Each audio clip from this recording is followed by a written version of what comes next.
maybe let's talk about the global interconnectedness of the economies today, maybe more so than ever before. We live in a global economy, that goes without saying. And perhaps the conversations and the media presence right now in terms of trade wars, I'd like to reiterate, ACG doesn't believe there's a trade war to speak of. There's a realignment of trade rules, certainly. But that being said, it's all very well being equitable in the way you trade, but the US cannot afford to circle the wagons and become an entity unto itself. Yes, we're in the best position to survive under those circumstances, but we can't shut off the rest of the world. Right. We are part and parcel of the globe. They are part and parcel of us, goes without saying. And what happens, what affects one little area, what did they used to say in the old days? When the US sneezes, the world catches cold. Yeah. Now there are other global powers as well. We have the Chinas of the world, the large European Union economy, which is large in and of itself.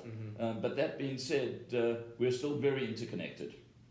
Yeah, no doubt about that. And so, you know, it seems to me, just speaking as a practitioner, if you will, that we've gone through some pretty darn volatile times, let's say, since the year 2000, essentially. I mean, we've seen the internet crash, we've seen the housing, real estate crash, you know, this growth technology market. I mean, there's been some big revolutionary changes, and yet one thing we could say is, had you been a buy and hold back in 2000, you would be absolutely smiling now. So really, in the long run, stocks do go up. I mean, the short run, they can be very volatile, there's no doubt, and it's about sticking with it.